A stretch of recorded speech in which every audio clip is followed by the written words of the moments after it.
by attention. Thanks so much, Lena, and thank you, Sasha and Adam and all of the organizers for putting together this really amazing series. And it's such an honor to be able to give a talk here and virtually hang out with you. And I'm looking forward to the Q&A period as well. All right.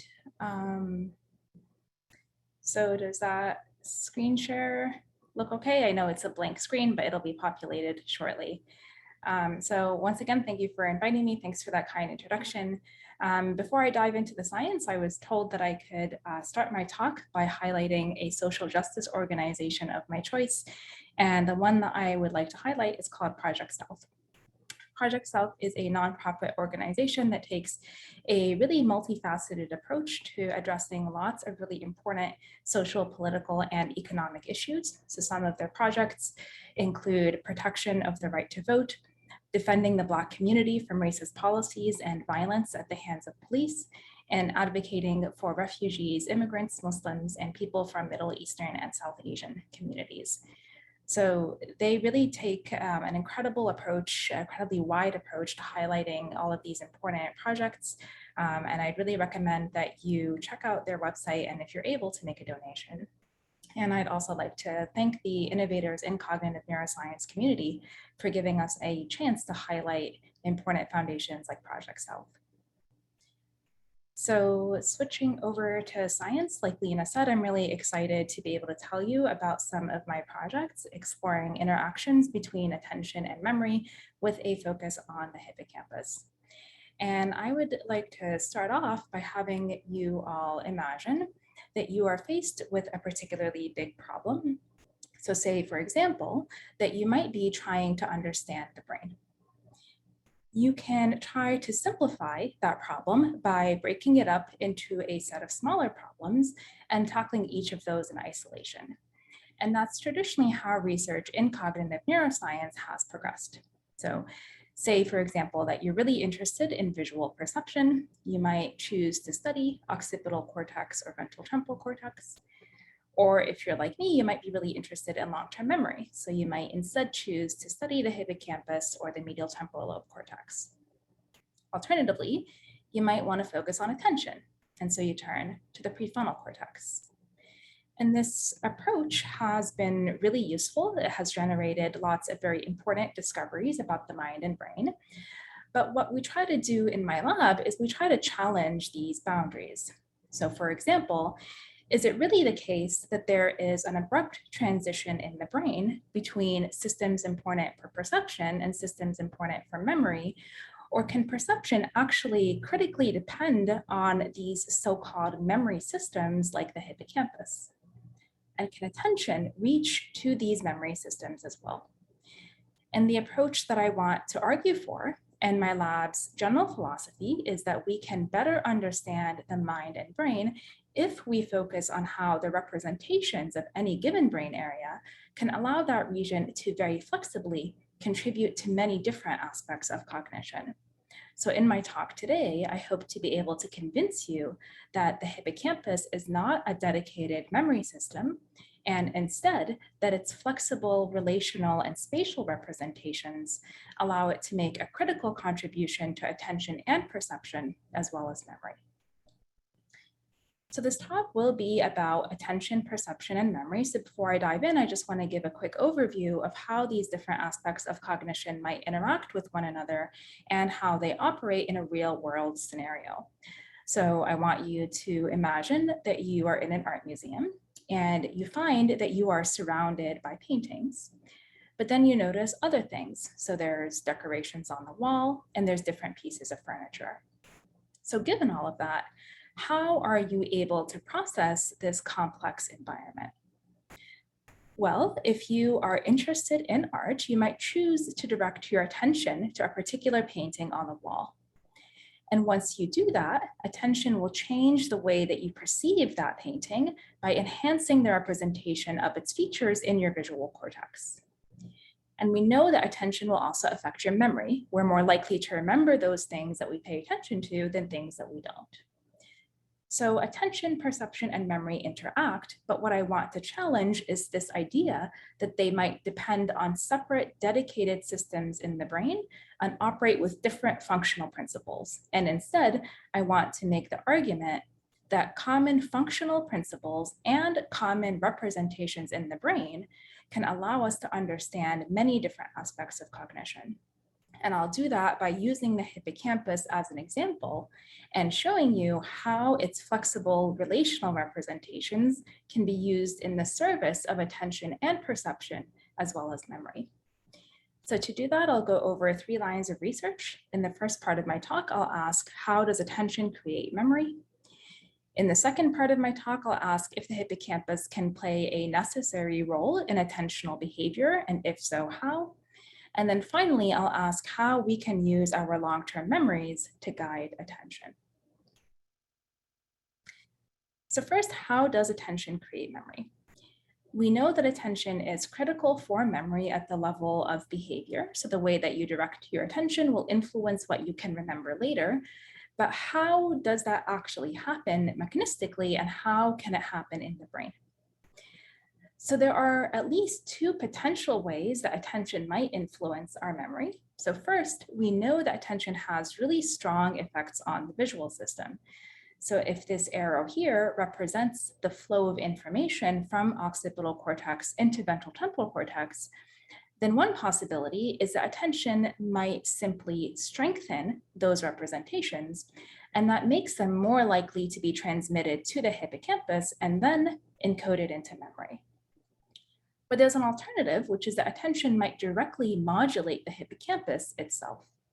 So in a couple of different studies, we first asked, how does attention modulate the hippocampus? And if it does, what are the implications of that for what we can encode into our episodic memory? So how does attention modulate the hippocampus? Well, some prior studies that have looked at that question have surprisingly found that attention doesn't seem to modulate the overall level of activity in the hippocampus during online processing, so during tasks that have no demands on long-term memory. And we found these null effects really surprising because we know that attention generally has strong effects on activity throughout the brain, including visual areas that feed into the hippocampus. So we hypothesized that these null effects might have arisen for a couple of different reasons. So first, we noticed that these prior studies tended to manipulate attention to individual items. But based on memory research, we think the hippocampus is particularly critical for processing the relations within and between items. And second, we noticed that these prior studies focused on the overall level of activity in the hippocampus, but work from animal models has suggested that attention might instead affect the stability of hippocampal activity patterns. So we hypothesized that in a task that requires relational representations, the hippocampus would show distinct patterns of activity for different attentional states. So to test that, we designed a task that we have been calling the art gallery task. And the idea here was to try to manipulate attention to relatively high-level, abstract, and relational features, which we know from research on long-term memory is a really key aspect of hippocampal function. And when I say relational features, what I mean is representations of multidimensional components of an experience. So that could be representations of visuospatial associations. So here's what the task looked like. On every trial, we showed participants a base image. It was a room that was rendered in 3D. Each room would have multiple pieces of furniture, different wall angles, and also a single painting. And we told people before each trial whether they should direct their attention to the art or to the room. So on art trials, their job was to pay attention to the artistic style of the painting. So things like the use of color, the type of brushstroke, and the overall amount of detail. And on room trials, their job was to pay attention to the spatial configuration of the room. So the wall angles and the arrangement of furniture. After this base image, participants viewed a search set of 4 other images. On art trials, their job was to search through that search set to see if they could find a painting that could have been painted by the same person who painted the painting in the base image. So they were looking for a painting that was similar in terms of its artistic style, even though the content of the painting would be different. On room trials, their job was to search through the search set to see if they could find a room that had the same spatial layout as the base image, but viewed from a slightly different perspective. And critically, everything else about the base image and the matching room was different. So we changed the wall colors, chairs were swapped with different chairs, tables were swapped with different tables, and so on. But the arrangement of those features was kept the same. And then at the very end of the trial, participants just had to respond yes or no as to whether they found a match in the probed dimension. And there are two important aspects of this design that I'd like to bring your attention to. So the first is that we use the same exact stimuli in both attentional states. And this allows us to isolate effects in the hippocampus that are related to the participant's top-down attentional state rather than differences in bottom-up stimulation. And second, low-level visual features were not particularly useful for performing either task. And we thought that that would make these tasks more likely to engage those abstract relational representations of the hippocampus. And again, we predicted that if these tasks do effectively engage the relational representations of the hippocampus, then attention to artistic style versus room layout might create distinct patterns of activity in the hippocampus. So to test that, we had people do these tasks while they're being scanned with high resolution fMRI, and then we examined activity patterns in the hippocampus as a function of participants' attentional state. And consistent with our hypotheses, we found that the hippocampus did contain distinct patterns of activity for the art and room attentional states. And when we compared those attentional states to each other, we found the activity patterns in each hippocampal subfield were more similar or more stable across different room trials than they were across different art trials. We also found that in the CA2, CA3, and dentate gyrus subfields of the hippocampus, that individual differences in how stable the pattern of activity was in the room attentional state predicted how well people did in the room task. So from these studies, we were able to reach a couple of different conclusions. So first, we confirmed that attention does modulate the hippocampus. We also found that this modulation of the hippocampus by attention is meaningful and related to people's in the moment attentional behavior. And finally, these results suggested that the hippocampus might have a particularly important role when attention is directed to spatial relations. So from that first study, we found this novel signature of attention in the hippocampus, which was the creation of state-dependent patterns of activity. We then conceptually replicated that effect with a very different task where we manipulated attention to size relations, spatial relations, and temporal relations. And then in a follow-up study, we examined what consequences these attentional states have for episodic memory. And here we found that the quality of hippocampal attentional states during encoding of novel information predicts what people remember later on. So on trials in which the hippocampus showed a good art attentional state, participants were later more likely to remember visual features of those paintings, whereas on trials in which the hippocampus showed a good room attentional state, participants were later more likely to remember unique features of the rooms that people were looking at. So far we have some insight into how attention might create memory. So attention can change the state of the hippocampus, and the hippocampus can prioritize goal-relevant aspects of experience for encoding into memory.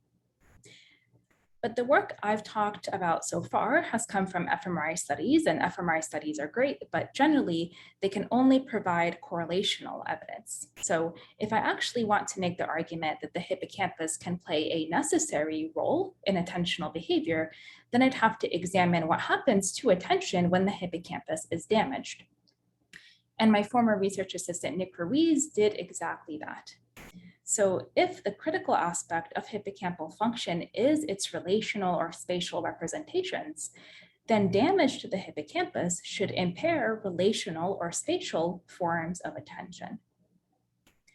So to test that hypothesis, we had a modified version of the art gallery task that I've been telling you about.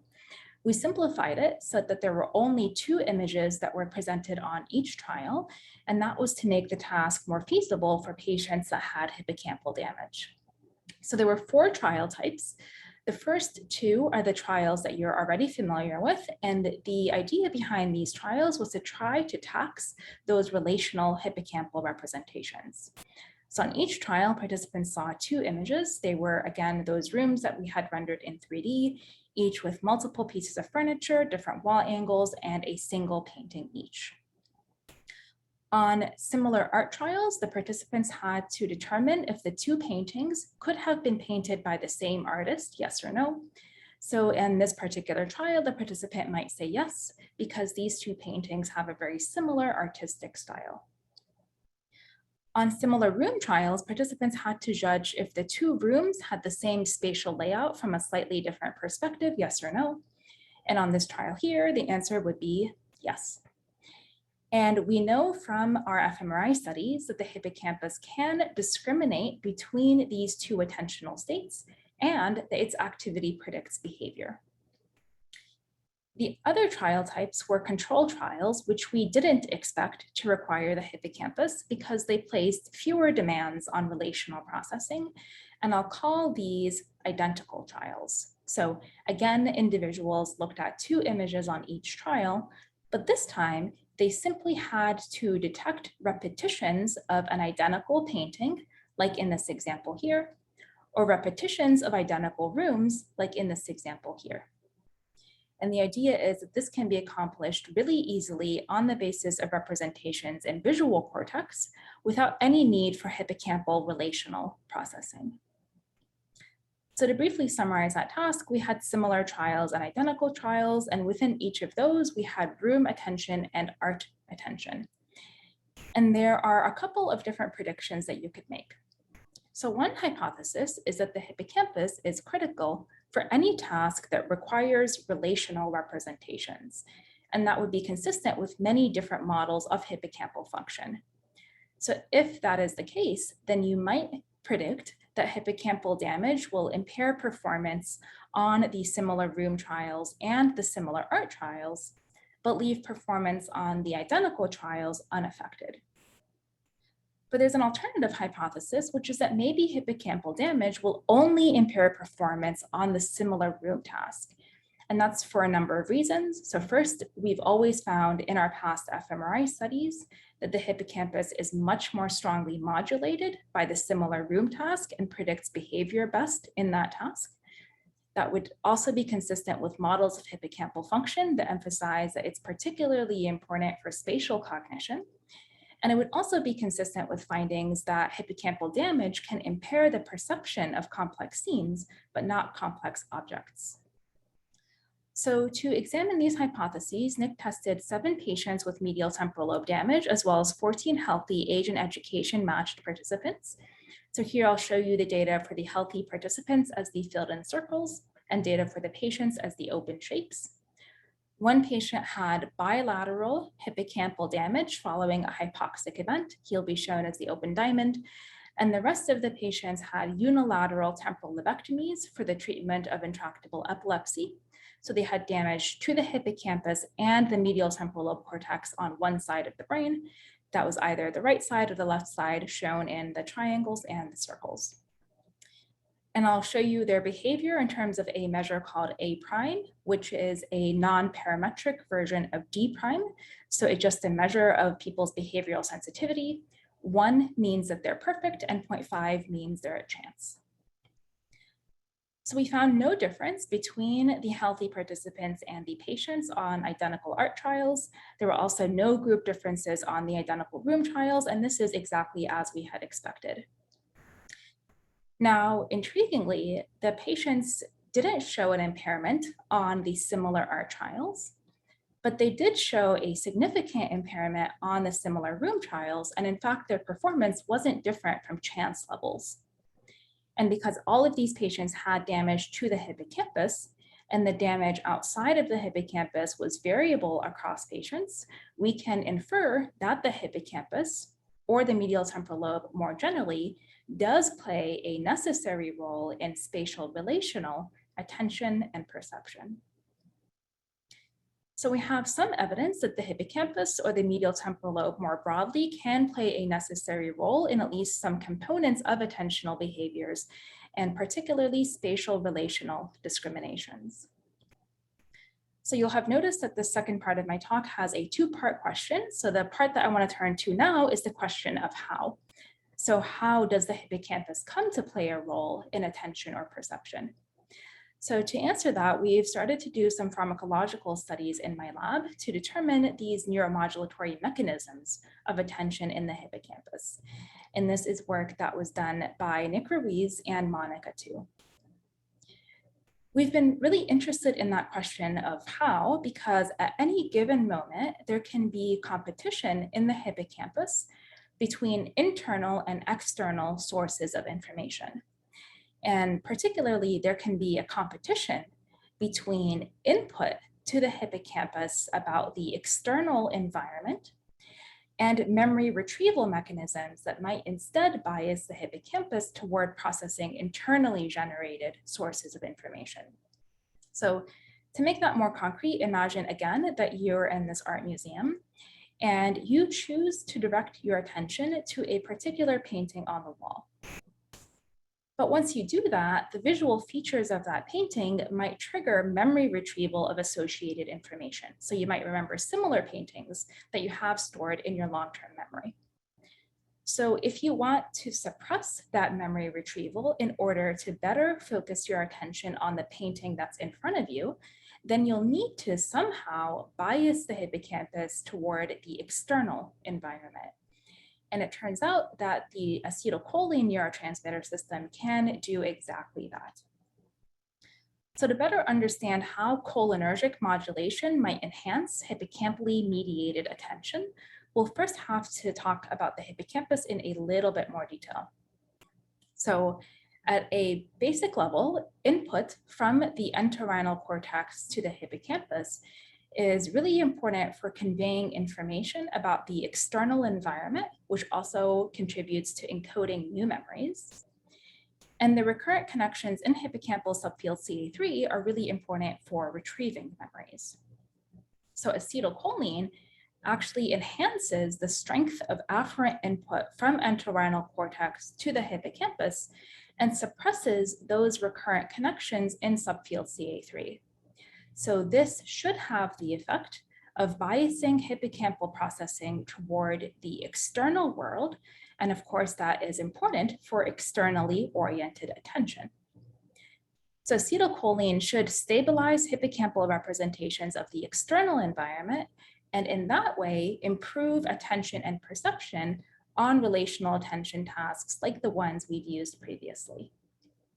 So our specific hypothesis was that if cholinergic modulation can enhance those externally oriented states in the hippocampus, then cholinergic modulation should improve performance on attention and perception tasks that recruit the hippocampus. And particularly, cholinergic modulation should enhance performance on the similar room task, because that's the one that we've shown in our past studies to most consistently recruit the hippocampus. So you'll have noticed here that we initially had the hypothesis that cholinergic modulation would not affect performance on the other trial types. That certainly doesn't have to be true, and I'm happy to talk about that later if you're interested. So to test this hypothesis, we had people do the same exact task that we used with the hippocampal lesion patients, but this time we had a pharmacological manipulation. So we had people do this task while they were on a cholinergic agonist, and then again while they were off a cholinergic agonist to see how cholinergic modulation affects their behavior. So what we did is we found people who voluntarily ingest cholinergic agonists all the time. And of course, that would be cigarette smokers. Because these people voluntarily give themselves nicotine, we didn't have to jump through any hoops with the ethics board, and it made the study really tractable for us to do. So what we did is we had nicotine cigarette smokers come into our lab for 2 sessions. Both were first thing in the morning. One session was their on session, for which they smoked right before coming into our lab. And then they did our task with the similar and identical art and room trials. Then for their other session, and of course the order was counterbalanced, we had them abstain from cigarette smoking for at least 12 hours, and then they did our task. We asked them how many cigarettes they smoked to note compliance with instructions. People reported smoking 1 to 3 cigarettes in the hour prior to their on session and not smoking at all for the past 12 hours for their off session. But of course, we didn't just take their word for it. We also had them breathe into a carbon monoxide monitor.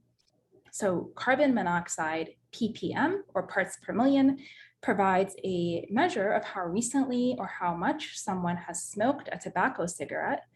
And critically, these carbon monoxide levels are fairly highly correlated with nicotine levels in the person's blood. So we could confirm that these carbon monoxide levels were higher for the on session versus the off session. And again, the prediction is that if cholinergic modulation can enhance hippocampally mediated attention, then nicotine cigarette smokers should perform better in that similar room task when they are on nicotine versus when they're off nicotine. So here I'll show you performance for the on and off nicotine sessions. Performance is again measured as A prime.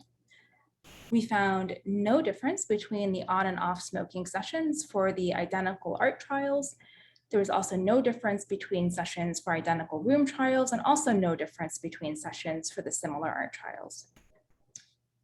Finally, but unfortunately, contrary to our expectations, there was also no difference between the 2 sessions for the similar room task.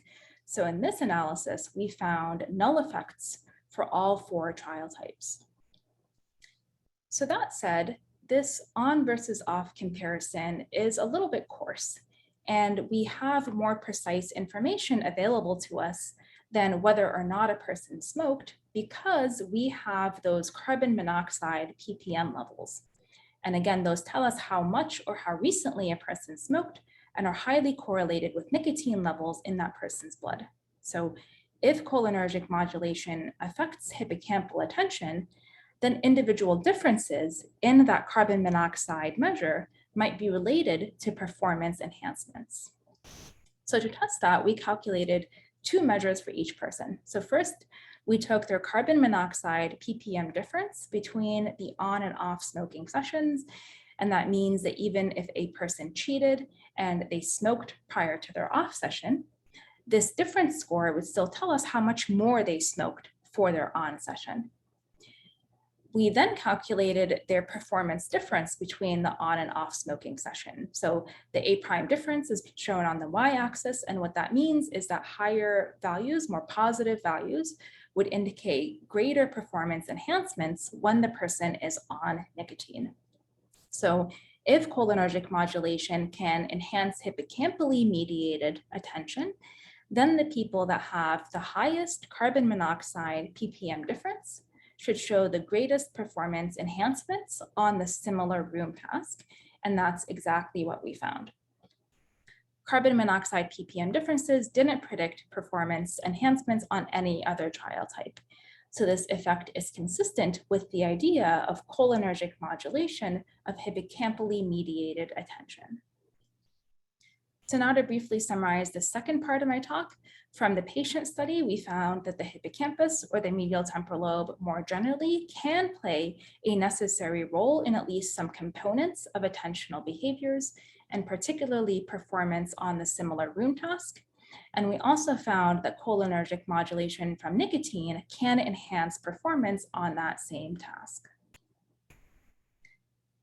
So my talk so far has considered attention in a pretty limited way. So I've focused on attention in these situations where we just tell people with some kind of explicit instruction how they should be paying attention. But of course, that's not typically how your attention operates in the real world. So in the real world, we don't walk around getting moment by moment instructions on how to direct our attention. And instead, our attention is often guided by our memories of past experiences. So now in this last part of my talk, I want to tell you about some work in my lab related to how we can use our long-term memories to guide our attention. So I first want to consider these forms of attention in a bit more detail, and I want you to imagine that you're in a situation where you're driving to your favorite art museum. And in my case, that would be the Barnes Foundation in Philadelphia, which is definitely worth a visit. So you might be driving down the street, you might see a sign, and that sign provides you with an external and explicit cue to direct your attention to the right in order to find your art museum. But alternatively, you might be driving down the street and there is no sign. So in that case, you have to turn to your memory of the buildings that you drove past to figure out if you're on the correct street, which direction you came from, and then use that to infer whether you should pay attention to the left or the right. So the basic idea here is that your attentional state can be guided either by an external cue that's in the environment or by your internally retrieved memories. Key and Obrey, Mark Stokes, and their colleagues have shown that memory-guided attention, compared to attention that is explicitly cued, is associated with increased levels of activity in the hippocampus. And they've also shown that this increased hippocampal activity from memory-guided attention can be observed as soon as information from memory is available, and even before an attention task starts. So the idea is that you can call on your retrieved memories to bias your attention one way or the other, and that biasing process can happen in a preparatory fashion even before you start a particular attention task. We also know that hippocampal activity patterns can represent your online or your current attentional state. And finally, there's a rich body of work that shows that the hippocampus is important for many different aspects of memory-guided, goal-directed behaviors, perhaps through its interactions with the medial prefrontal cortex. So together, these lines of work suggest that the hippocampus, and perhaps with MPFC, might be important for guiding attentional behaviors on the basis of memory. So in this study, we asked, how do the hippocampus and MPFC support memory-guided attention? So to address that question, my former postdoc, Irvin Ginselli, compared attention in two tasks that differed only in their demand to use memory to guide attention. And based on the work I showed you in the previous slide, as well as work showing that the hippocampus can anticipate upcoming events, we hypothesized that hippocampus and MPFC will prepare for upcoming attentional states, and primarily when those attentional states are guided by memory. So to test that, Irvin designed a memory-guided version of the art gallery task that you are now all exceedingly familiar with and possibly bored by. So in this memory-guided version, we first had participants learn a set of stay and switch cues. And these cues told people whether during the subsequent attention task in phase 2, they would have to stay in the same attentional state on the next trial or switch to the other one. So participants learned an art stay cue and an art switch cue, and a room stay cue and a room switch cue. And these stay and switch cues only appear in the attended dimension. So what that means is that art stay and switch cues only appear on trials where art is attended, and room stay and switch cues only appear on trials where rooms are attended. So to make that more concrete, here is a task that you're already familiar with.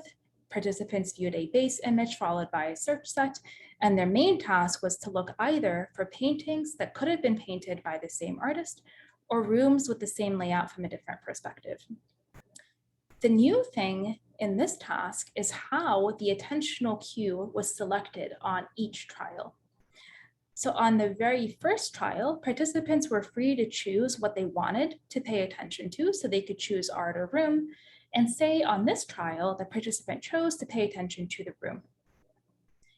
But after that, participants had to monitor the search set for stay or switch cues, which could be embedded anywhere in that search set, then they had to use the stay or switch cue on that trial to select their attentional state for the next trial. So this is an example of a room trial, and here I've highlighted a room stay cue, and that tells the participant that they have to stay in the same attentional state on the next trial. So on the next trial, they should select room as their attentional state. Alternatively, this trial could have contained a switch cue, and that tells the participant that they need to switch to the other attentional state on the next trial. So on the next trial, they should select art as their attentional state. So this task requires people to memorize those stay and switch cues and their meaning so they could select their attentional states. The comparison condition was the art gallery task we've used in the past. Now I'll just call this the explicitly instructed condition. And this condition is explicitly instructed because the attentional cue was randomly assigned at the beginning of each trial in the form of an explicit instruction. So we just told people to either pay attention to the room or to pay attention to the art. So now to briefly summarize these tasks, they had identical stimuli. The motor demands were also identical. The only difference between them was the memory-guided task required people to memorize those stay and switch cues and what they meant so they could select their attentional states. So we first examined overall activity levels for the memory-guided and explicitly instructed tasks, and consistent with our expectations, we found that both hippocampus and medial prefrontal cortex showed higher levels of activity for memory-guided attention compared to explicitly instructed attention.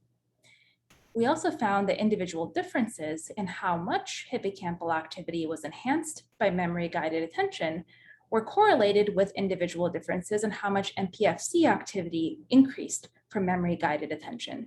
And this suggests that these two regions might be working together or at least engaged in a similar function from memory-guided attention.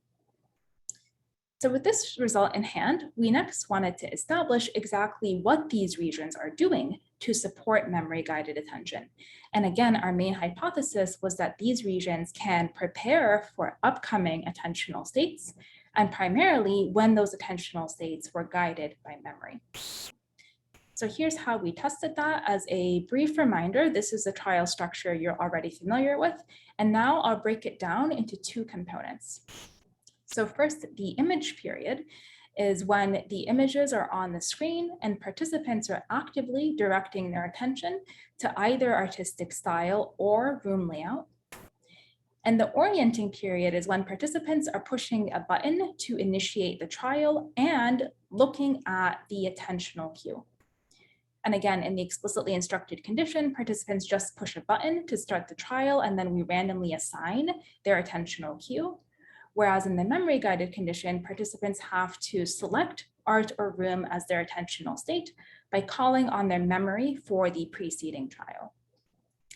So we predicted that during that orienting period, the activity patterns in the hippocampus and MPFC would actually resemble the attentional state that is coming up in the image period, and primarily when that attentional state was guided by memory.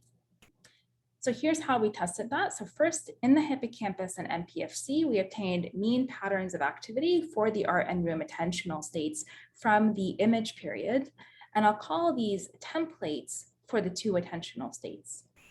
And what these templates tell us is what brain activity generally looks like when participants are actively paying attention to artistic style or room layout while the images are actually on the screen. We then obtained activity patterns for each orienting period, and then we correlated the orienting period activity pattern with the attentional state template from the image period. So for example, say this is a trial in which room is the attentional cue. We would correlate that activity pattern for that orienting period with the attentional state template for the same attentional state, which in this example is the room template. And we'd also correlate that orienting period activity pattern with the template for the other attentional state, which here is the art template. And then as a final step, we would just compare those correlations to each other. So if the correlation with the same state template is higher than the correlation with the different state template, that would tell us the activity patterns in that brain region during the orienting period actually resemble the upcoming attentional state more than the other one. So in other words, this analysis gives us a multivariate preparation signal.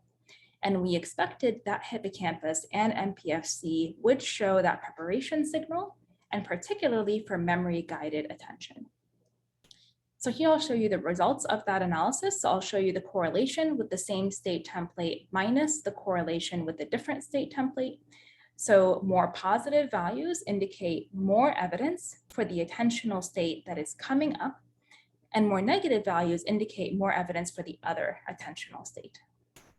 So we found that in the hippocampus, for the memory-guided task, the activity patterns during the orienting period did in fact resemble the upcoming attentional state more than the other one. This effect was also seen when attention was explicitly instructed. However, as predicted, that preparation signal was significantly stronger when attention was guided by memory. In MPFC, activity patterns during the orienting period resembled the upcoming attentional state more than the other one for both conditions, but here there was no statistically significant difference. So the hippocampus and MPFC do prepare for upcoming attentional states, and they prepare by actually representing the attentional state that is about to be used in the immediate future. And in the hippocampus, this preparation signal was stronger when attention was guided by memory. So now to briefly summarize my talk, I first showed you that attention stabilizes patterns of activity in the hippocampus. The stability of those representations predicted both online attentional behavior as well as successful encoding into episodic memory. I next showed you that the hippocampus, or the medial temporal lobe more broadly, can play an essential role in at least some components of attentional behaviors, and particularly spatial relational discriminations. And we also found that cholinergic modulation from nicotine can enhance that type of attention and perception.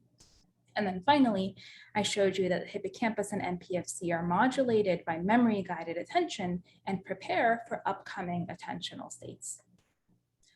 All right, so I just want to conclude by revisiting that point I made at the very beginning of the talk. So again, I think it's been really useful to divide up the brain into distinct components and analyze their functions separately. But ultimately, we know that cognition is the result of the interplay between these components. So I think that one very fruitful way of doing research moving forward is to think about the representations of any given brain region and how those representations allow that region to flexibly contribute to many different components of cognition. So hopefully in my talk today, I've managed to convince you that those representations of the hippocampus allow it to make a critical contribution to attention and perception, as well as memory. So I would like to thank my lab, and most particularly Nick Ruiz, Monica Tu, and Aren Ginselli, who did the work I told you about today.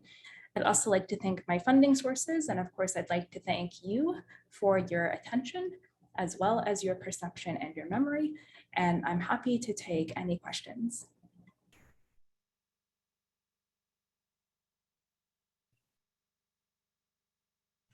Thanks so much, Mariam. That was wonderful. We do have a few questions in the Q&A, so I'll just read them out as they come in order, and feel free for anybody else to add them in as we're going through this. So the first question, which I think came towards the beginning of the talk, is from Dima Amzo. And her question says, how does visual receptive field size for art versus room focus differ? And does that impact hippocampal engagement? Yeah, that's a great question, Dima. Also, hi, Dima. I don't see you, but thanks for coming.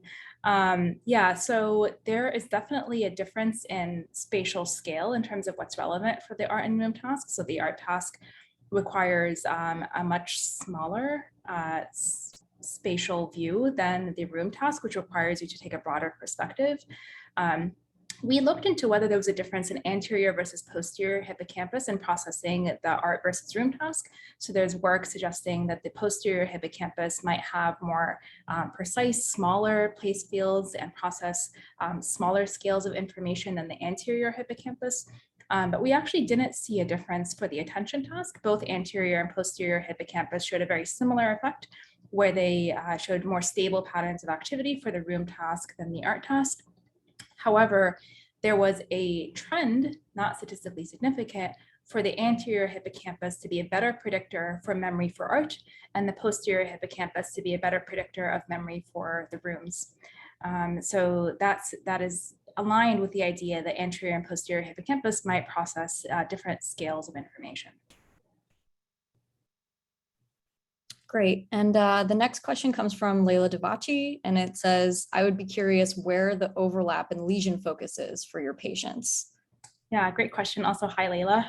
Glad to come. So all of our patients had damage to the anterior hippocampus. So the temporal lobectomy surgeries mostly affected anterior hippocampus, perirhinal cortex, and parts of the anterior temporal lobe. So all patients had anterior hippocampal damage. And the epilepsy patients also had damage to the perirhinal cortex. So given work related to the perirhinal cortex and perception, and including your work on perirhinal cortex and perception, it would be super interesting if we tested more patients that had perirhinal lesions to see whether they could be impaired, for example, in the similar art task, which you might think is a more perirhinal task. In our study, we didn't find any evidence that the medial temporal lobe patients showed a very different profile than the hippocampal lesion patients, but we had a very, very small sample size. So if you'd like to collaborate in the future to look at perirhinal cortex lesions and attention, I would be very excited to. Great. And then we had an anonymous question after this that says, how/do you need to control for nicotine withdrawal effects in the off group?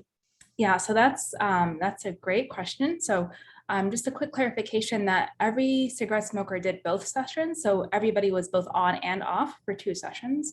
So each person served as their own control. The most critical thing there is that we only tested cigarette smokers who were fairly light cigarette smokers. So we administered a nicotine dependence scale where they all scored in the low or low to moderate range. And based on other literature, we know that people who are light cigarette smokers don't actually show any withdrawal effects when they're abstinent, which makes sense because they're not actually dependent on nicotine. So we think that this sample in the off session is fairly close to non-smokers. And the difference is what you see in the on session when they're actually on nicotine. So we don't see any evidence, for example, that they're much worse in their off session compared to healthy non-smokers. That's a great question, and that's the reason why we only tested people who were light cigarette smokers. Great. And then the next one is also from an anonymous attendee, and it says it jumped around, my bad. The art task seems more objective than the room task. To what extent could this difference in subjectivity impact the outcomes, specifically thinking about the conclusion regarding spatial relational memory? So just to make sure I understood, did they say the art task was more objective? The art task seems more subjective. Yes, okay. Yeah, so the art task is definitely more subjective because it requires you to assess artistic style, which is a little bit nebulous, and it requires people's assessment of what they think is a comparable artistic style. The room task, like you've noticed, there's a rule that you could follow to always get the right answer. If you just pay attention to the spatial configuration of a few elements and look for a repetition of that, then you could do really well on that task. Interestingly, as a side note, people who are art history experts always tell me that the art task is trivially easy, but they're actually not better at it than people who are not art history experts. In any case, that could potentially yield some differences. So for example, across the whole brain, we found that there's higher amygdala activity for the art task than the room task. Maybe it could be related to some subjective assessment of the paintings and their aesthetic style. We did find that some brain regions were more modulated by the art than room task and some the other way around. But overall, there was more evidence that the room task resulted in greater modulation of the brain. So if you do room greater than art, you get a lot more brain activity than the other way around. That could be because there was an objective way to get the answer. And if people figured that out, then they could just focus on doing it that one way. With respect to the brain lesion results, it would be interesting if whether subjective versus objective attention tasks yielded different patterns of performance in the patients. So one thing that I want to do next is actually test these patients on a task with an objectively right answer that would involve attending to temporal relations. This is based on work that I did with Natalia Cordova and Nick Turk-Brown when I was a postdoc. Temporal relational attention engages the hippocampus. It's another task that has an objectively right answer. And so that could allow a different control for the room task that's more closely matched. Great. And then another anonymous attendee that says clarification. I believe this is in reference to the memory guiding attention study, but correct me if I'm wrong to whoever posted this. Is there a working memory component on this task? Can participants look back and forth to make their decisions? I wonder if, I guess that could apply for all of the tasks that I showed. So there's definitely a working memory component for the first series of studies I showed you, where there's a base image followed by 4 search images, because you have to maintain the base image in your mind as you search through the search set, which appears sequentially. So we tried to reduce that working memory demand in the patient study by having only 2 images that were presented 500 milliseconds apart. So that's like a fairly light working memory demand compared to our initial study, at least. So we thought in that way we could try to make it more about attention and perception and less about working memory, because we know from other literature that damage to the hippocampus can impair working memory when you're looking at longer delays, for example, so 7 seconds, 20 seconds. So we tried to reduce that as much as possible. I think anytime you're using complex stimuli, it's really difficult to say there's no working memory going on, because you can't maintain the entire image in your iconic memory for that long. But we try to reduce it as much as possible, knowing that we cannot entirely eliminate working memory demands in our tasks. Great. And the next question comes from Ananya. Sorry if I'm mispronouncing that. What processing of techniques were used to analyze the patterns inferred from fMRI scans? What processing techniques were used to analyze the patterns? Okay, so we use different techniques for the different studies, but at a general level, we usually focus on particular regions of interest.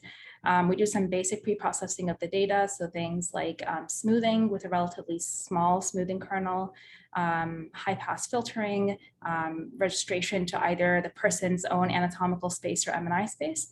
And then in most of our studies, we'll also use a GLM to get trial-specific activity patterns and then compare those activity patterns to each other.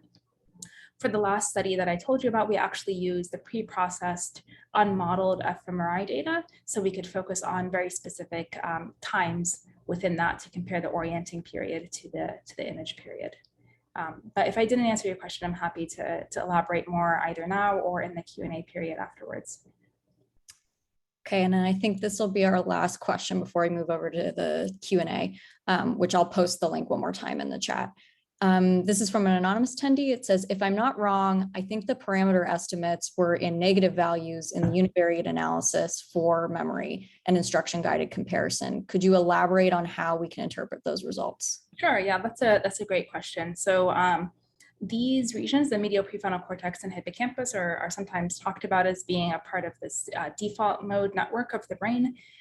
These regions often show higher activity during rest than during a task. And the idea is that when you're resting, so our baseline in these analyses is always a rest period. So like a blank ITI, you're not actually resting. So you're thinking about how hungry you are and how bored you are and what you're going to do next. And that kind of introspection and prospection and memory retrieval engages the hippocampus and MPFC. So then they show suppression when you're doing a task that they are less interested in, including attention tasks. So the negative parameter estimates that we see are often observed in cases where you're comparing some task to a rest period where these regions might be more engaged. So that's how we interpret it in line with that work. Okay, great. I think that takes care of all the questions. Thank you so much for the really great questions, and thanks so much for putting the series together, which has